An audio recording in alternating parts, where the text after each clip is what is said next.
Hello my dear students, बच्चों ये है क्लास 7th का हिंदी का पेपर 2026 का। ये पेपर अभी का ही है 2026 का क्लास 7th हिंदी का महाराष्ट्र बोर्ड। तो बच्चों मैं अभी ये पेपर आपको पूरा यहाँ पे आंसर्स के साथ पूरा बताऊंगी। तो बच्चों वीडियो को एंड तक ज़रूर देखना और चैनल को सब्सक्राइब, वीडियो को लाइक और शेयर करना मत भूलो बच्चों। और मैंने आपके लिए मैथ्स पैट का जो 15 अप्रैल को आपका पेपर होने वाला है उसके लिए भी क्वेश्चंस दिए हैं।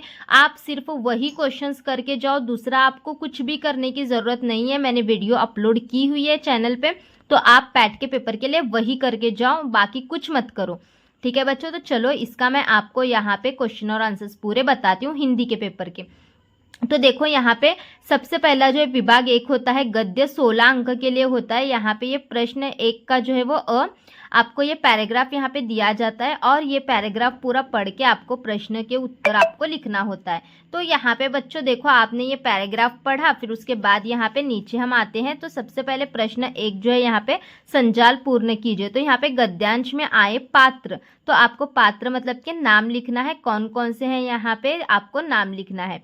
तो यहाँ पे नींद परी, फिर यहाँ पे रात रानी और सुनील और अनिल, ये नाम है। फिर उसके बाद बच्चों यहाँ पे घटनाक्रम के अनुसार उचित क्रम लगाकर वाक्य फिर से लिखिए बोला गया है। तो बच्चों यहाँ पे अभी देखो आपको करना क्या है। आपको ये पैराग्राफ में जो पहले नंबर पर आएगा, अभी देखो यहाँ पे ये नंबर 1 पे आएगा, ये नंबर 2, ये नंबर 3 और नंबर 4। तो आपको आपके पेपर में करना क्या होता है, ऐसे उत्तर करके लिखना होता है और उत्तर करके लिख के नंबर 1 डालना है, ये वाला वाक्य लिखना है। नंबर 2 डालना है, ये वाला वाक्य लिखना है। नंबर 3 डाल के ये वाला वाक्य और नंबर 4 डाल के ये वाला वाक्य। इस तरीके से आपको लिखना है। फिर उसके बाद बच्चों यहाँ पे हम क्वेश्चन नंबर 3 में देखते हैं। तो क्वेश्चन नंबर 3 का 1 जो है वो गद्यांश में आए 2 विराम चिन्ह के नाम लिखिए। तो विराम चिन्ह कोई भी आप उसमें से 2 लिखना है। यहाँ पे ये प्रश्न है तो प्रश्न चिन्ह, और यहाँ पे ये जो है वो पूर्ण विराम है, तो ये 2 चिन्ह के यहाँ पे नाम लिखिए। फिर उसके बाद देखो निम्नलिखित शब्दों के विलोम शब्द मतलब कि अपोजिट वर्ड्स। आप विलोम शब्द का मतलब समझो अपोजिट वर्ड। तो सवाल का क्या आएगा जवाब, और सच का क्या आएगा झूठ। उसके बाद बच्चों यहाँ पे सोमत लिखना है। आदर्श विद्यार्थी इस विषय पर अपने विचार लिखिए। तो यहाँ पे सोमत 2 मार्क्स के लिए होता है बच्चों। तो आप क्या करो 4 लाइन्स लिखो। कितने लाइन लिखना है आपको, यहाँ पे 4 लाइन्स आपको लिखना है हिंदी में। 4 लाइन आप यहाँ पे दिल से अपने लिखना है कोई भी। तो 2 मार्क्स के लिए 4 लाइन्स आप लिखोगे तो फुल मार्क्स आपको वहाँ पे मिल।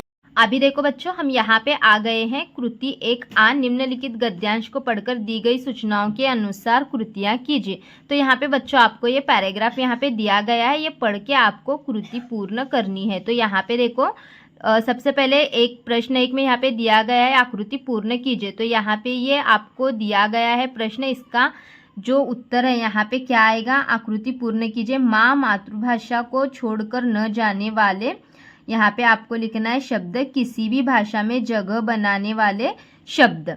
ठीक है, यहाँ पे ऐसे आता है। फिर उसके बाद देखो यहाँ पे नेक्स्ट हम देखते हैं। तो बच्चों अभी देखो यहाँ पे ये दूसरा संजाल पूर्ण कीजिए। यहाँ पे गद्यांश में आई भाषाएं, भाषाओं के नाम लिखना है। तो हिंदी है, फारसी है, अंग्रेजी है और संस्कृत है। यहाँ पे आप देख सकते हो यहाँ पे दिए गए हैं, यहाँ पे शब्द हैं, तो वही आपको ढूंढकर लिखना है। फिर उसके बाद बच्चों यहाँ पे हम नीचे चलते हैं। तो यहाँ पे देखो निम्नलिखित शब्दों के यहाँ पे अनुलोम शब्द लिखिए। तो यहाँ पे जन्मदिन, इसका वर्षगांठ, पुस्तकालय का, किताब घर, मतलब कि जैसे समानार्थी शब्द बोलते हैं ना वैसे। फिर उसके बाद देखो गद्यांश में आए 2 संयुक्ताक्षर युक्त शब्द लिखिए। तो यहाँ पे जोड़ाक्षर मतलब कि ऐसे जोड़ाक्षर वाले लिखना है, संयुक्त मतलब के जोड़ाक्षर वाले। तो यहाँ पे संस्कृत और शब्द ऐसे 2 यहाँ पे लिखे हुए हैं। फिर उसके बाद बच्चों यहाँ पे सोमत है, मातृभाषा का महत्व इस विषय पर अपने विचार लिखिए। यहाँ पे आपको दिल से लिखना है, मतलब कि हमारी जो भाषा है वो हिंदी है ना, तो आप हिंदी पे लिख सकते हो दिल से, कुछ भी 4-5 लाइन लिख लो। उसके बाद देखो विभाग 2 जो है वो पद्य का होता है, 12 अंक के लिए बच्चों यहाँ पे।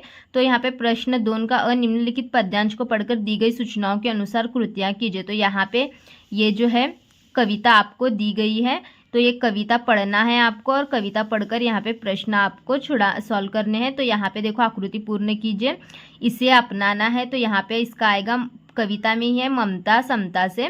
फिर इसके हसान चुकाने हैं यहाँ पे यहाँ पे देखो आपको तो यहाँ पे इसका जो है वो ये बच्चों ने थोड़ा सा लिखा है, आप समझ के लो। तो यहाँ पे आई थिंक रज कनक है। फिर उसके बाद देखो यहाँ पे पूजा में इसे चढ़ाया है, तो यहाँ पे श्रम के फूल करेक्ट है इसका। और इनके शीश कटाए हैं, तो यहाँ पे पुरखों ने। तो अब बच्चों यहाँ पे देखो हम आ गए हैं पेज नंबर 3 पे। तो दूसरा प्रश्न यहाँ पे, दूसरे का पहला प्रश्न, पद्यांश में आए इस अर्थ के शब्द लिखिए। तो यहाँ पे धूलिकण, तो इसका रजकन। और यहाँ पे रेगिस्तान का आएगा मरुस्थल। फिर उसके बाद निम्नलिखित शब्दों के लिंग पहचान कर लिखिए। पूजा जो है वो स्त्रीलिंग है और श्रम जो है वो पुल्लिंग है। फिर उसके बाद देखो बच्चों पद्यांश के अंतिम 4 पंक्तियों का सरल अर्थ लिखिए। तो वहाँ पे आपको वो कविता पढ़कर आपको लिखना है, सरल अर्थ आपके दिल से लिखना है वहाँ पे। ये 2 मार्क्स के लिए, ये मैंने यहाँ पे नहीं लिखा है। फिर उसके बाद देखो कृति 2 में निम्नलिखित पद्यांश पढ़कर दी गई सूचनाओं के अनुसार कृतियाँ कीजिए। तो यहाँ पे ये कविता दी गई है और आपको यहाँ पे ये आगे का आपको सॉल्व करना है। तो यहाँ पे एक शब्द में उत्तर लिखिए। यहाँ पे मंद मंद मुस्कुराने वाला कुसुम, फिर यहाँ पे मकरंद चुराने वाला, यहाँ पे जो है वो मधु। फिर उसके बाद ठुमक कर नाचने वाला मयूर, और सज धज कर आने वाला, यहाँ पे जो है वो क्या दिया गया देखो, तो ये जो है वो बसंत है। ठीक है। फिर उसके बाद देखो यहाँ पे दूसरे का पहला पद्यांश में यहाँ पे पद्यांश से तुकांक शब्दों की जोड़ियाँ लिखिए। तो यहाँ पे ऐसे जोड़ी वाले, जो ऐसा बीच में एक लाइन होती है ना, वैसे शब्द आपको ढूंढकर लिखना है। फिर उसके बाद पद्यांश में आए 2 शब्द युगम लिखिए। शब्द युगम मतलब के ऐसा कली कली, फिर मंद मंद ऐसा। फिर उसके बाद पद्यांश की प्रथम 4 पंक्तियों का सरल अर्थ लिखिए। तो 4 पंक्तियों का आपको सरल अर्थ लिखना है, 2 मार्क्स के लिए 4 लाइन लिखो। उसके बाद देखो यहाँ पे विभाग 3 जो है वो व्याकरण जो है वो 7 अंक के लिए होता है। तो यहाँ पे सूचनाओं के अनुसार कृतियाँ कीजिए। तो यहाँ पे देखो तो अधोरेखांकित शब्द का भेद लिखिए। बच्चों व्याकरण आपको ऐसे, मतलब कि ये मैं यहाँ पे पूरा समझा के दे रही हूँ। देखो तो किसी एक का आपको करना है। वृंदा गाँव गई थी, तो यहाँ पे मैं एक का यहाँ पे बता रही हूँ। वृंदा यहाँ पे व्यक्ति का नाम है, तो ये व्यक्तिवाचक आएगा। फिर उसके बाद देखो यहाँ पे निम्नलिखित अवयव का वाक्यों में प्रयोग कीजिए। तो अरे और के साथ किसी एक का यहाँ पे करना है। तो जैसे ये वाक्य में आना चाहिए, अरे अरे रुको ज़रा। फिर उसके बाद के साथ का मैं उसके साथ चली गई, ऐसा आपको जो है वो सेंटेंस बनाना है। फिर उसके बाद यहाँ पे रचना के आधार पर वाक्य का भेद पहचान कर लिखिए। बीरबल ने जवाब दिया, तो यहाँ पे वाक्य का भेद पहचानना है आपको। और उसके बाद देखो बच्चों यहाँ पे क्वेश्चन नंबर 4। तो यहाँ पे देखो निम्नलिखित वाक्यों का काल पहचान कर लिखिए। तो काल पहचानना है, एक बार यहाँ पे घीसू उधर गया था, तो इसका पूर्ण भूतकाल है, सिर्फ एक का कोई भी लिखना है। फिर उसके बाद देखो निम्नलिखित वाक्यों में से उद्देश्य विधेय अलग करके लिखिए। तो यहाँ पे देखो थानेदार ने फोटो देखते ही कहा, तो उद्देश्य इसमें जो आएगा थानेदार ने, और बाकी का जो है वो यहाँ पे विधेय जो है वो फोटो देखते ही कहा, ये आएगा। फिर उसके बाद देखो यहाँ पे निम्नलिखित वाक्य में से कारक पहचान कर उसका भेद लिखिए। तो यहाँ पे कारक इसके अंदर जो है वो पर है। फिर उसके बाद यहाँ पे देखो निम्नलिखित मुहावरों का अर्थ लिखकर अपने यहाँ पे सार्थक वाक्य में प्रयोग कीजिए, मतलब कि अपने खुद के वाक्य में इसको प्रयोग करना है। ठान लेना मतलब निश्चित करना होता है। तो गला फाड़ कर रोना मतलब बहुत ज़ोर ज़ोर से रोना होता है। इसको अपने वाक्य में आपको प्रयोग करना है। ठीक है बच्चों। और हाँ, एक इम्पॉर्टेंट बात बच्चों, ये पेपर तो अभी 2026 का ही है, आपको ये भी पेपर आ सकता है। और हो सकता है कि अगर आपके स्कूल में ही पेपर निकाला जाए तो पेपर अलग भी हो सकता है, मतलब कि जो 7th 8th 9th स्टैंडर्ड के जो बच्चे होते हैं वो उनके कुछ स्कूल में खुद से वो पेपर बनाते हैं, तो पेपर अलग भी हो सकता है। तो लेकिन आप इसकी प्रैक्टिस अच्छे से करके जाओ, क्योंकि ये अभी का ही पेपर है, फ्रेश पेपर 2026 का। तो आप इसकी प्रैक्टिस अच्छे से करो। आपका अगर ये पेपर आया तो आपका जो है वो नसीब अच्छा ही होगा। फिर अगर नहीं भी आया तो आपका प्रैक्टिस जो है वो अच्छे से करके जाओगे ना आप, तो आपको ये सारी चीज़ें, मतलब कि ग्रामर वगैरह सब ऐसे ही होगा, सिर्फ सेंटेंसेस वगैरह बदल कर आएंगे अगर पेपर बदल के आया तो। नहीं तो फिर ये भी पेपर आने के, ऐसा भी पेपर आने के बहुत ज़्यादा चांसेस हैं, तो अच्छे से करके जाओ।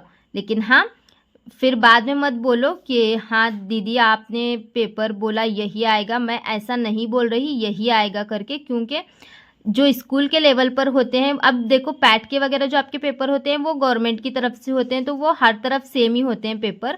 लेकिन ऐसे जो लैंग्वेजेस के, मतलब कि जो नॉर्मल पेपर होते हैं, वो हर स्कूल अपने अपने अलग पेपर बनाते हैं बच्चों।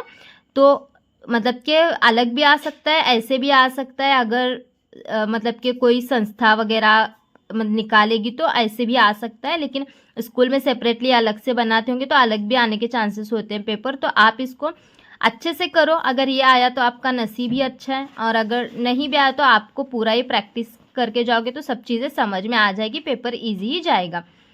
क्योंकि 2026 का ये पेपर है ना, तो इसमें से बहुत कुछ आने के चांसेस होते हैं, सेम नहीं भी रहा तो बहुत कुछ इसमें से क्वेश्चंस आने के चांसेस होते हैं। फिर उसके बाद देखो विभाग 4 जो है वो रचना विभाग होता है।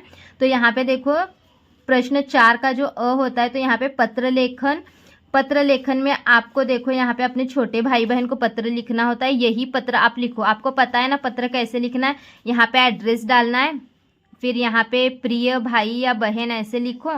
फिर पता है मैं तुम्हें पत्र क्यों लिख रही हूँ, क्योंकि बहुत दिन हो गए तुम्हें पत्र नहीं लिखा था, इसलिए मैंने सोचा आज तुम्हें पत्र लिखूँ। फिर आपको यहाँ पे व्यायाम का थोड़ा महत्व बताना है, और उसके बाद घर में सबको मेरा प्यार देना, और तुम्हारी बहन अब का ऐसा नीचे आना चाहिए। तो पत्र आपको पता ही होगा, तो उस तरीके से पत्र लिख लेना। फिर अथवा में होता है, लेकिन इसके पीछे मत भागो, छोटे भाई बहन को जो लिखना होता है वही करो। 5 मार्क्स के लिए 1 पेज भर के लिखो, यानी कि 3 पैराग्राफ बनना चाहिए। उसके बाद देखो निम्नलिखित रूपरेखा के आधार पर कहानी लिखिए। तो यहाँ पे उचित शीर्षक और सीख भी लिखिए। तो यहाँ पे कहानी लेखन करना है, या फिर उसको अथवा का यहाँ पे प्रश्न होता है निम्नलिखित गद्यांश पढ़कर 4 ऐसे प्रश्न तैयार कीजिए जिनके उत्तर एक शब्द या एक वाक्य में हो। तो मैं आपको बताती हूँ, इसके पीछे मत भागो, इसको ही करो। आपको यहाँ पे प्रश्न बनाने हैं, तो यहाँ पे बच्चों प्रश्न आपको बनाना होता है। तो यहाँ पे आपको इसके पीछे मत भागो, यही करो। अथवा का प्रश्न होता है तो प्रश्न तैयार करना होता है इसमें। जैसे कि देखो भूकंप प्रकृति का एक प्रलयंकारी रूप है, तो भूकंप प्रकृति का क्या है, ऐसे प्रश्न बनता है। तो इसको प्रश्न बना के आगे क्वेश्चन मार्क देना होता है। उसके बाद यहाँ पे देखो भूकंप के जोरदार झटके से पल भर में महाविनाश हो जाता है। तो आप इसका प्रश्न कैसे बना सकते हो, भूकंप के जोरदार झटके से क्या हो सकता है, ऐसा प्रश्न। उत्तर नहीं लिखना है आपको, सिर्फ नंबर 1 डालो, प्रश्न बनाना है, प्रश्न चिन्ह देना है। नंबर 2 डालो, प्रश्न बनाना है, प्रश्न चिन्ह देना है। ऐसा करके 4 प्रश्न बनाने के लिए बोला है। आप 5 बनाओ, 4 में के 4 मार्क्स आपको आराम से मिल जाएंगे। उसके बाद लास्ट में देखो यहाँ पे निम्नलिखित किसी एक विषय पर 15 से 20 पंक्तियों में निबंध लिखिए। तो यहाँ पे आपको 4 टॉपिक दिए जाएंगे 6 मार्क्स के लिए, तो 1 से 1.5 पेज भरकर होना चाहिए। तो यहाँ पे 4 में से मतलब कि कोई भी एक टॉपिक आप चूज़ करो इसमें का कोई भी, और इस पर 1 से 1.5 पेज आप लिखने का ट्राई करो। और हेडिंग डालो, सबसे महत्व का इसमें जो है वो हेडिंग डालो। तो आप अगर समझो आप अस्पताल में 1 घंटा ऐसे लिख रहे हो, तो सबसे पहले अस्पताल में 1 घंटा ऐसे बड़ी हेडिंग डालो ऊपर, और नीचे उसके ऊपर से 3 से 4 पैराग्राफ 1 से 1.5 पेज भरकर लिखो। आपको यहाँ पे 6 तो आउट ऑफ आउट नहीं देते, क्योंकि वहाँ पे ग्रामेटिकल कुछ मार्क्स कट जाते हैं। 5 मार्क्स तो आपको यहाँ पे आराम से मिल ही जाएंगे। तो जैसे जैसे बताया वैसे पेपर लिखो, आपका पेपर बहुत ईजी जाएगा, इस मतलब कि इस पैटर्न से आपने किया तो। ठीक है बच्चों, नेक्स्ट पेपर कौन सा चाहिए कमेंट में ज़रूर बताना।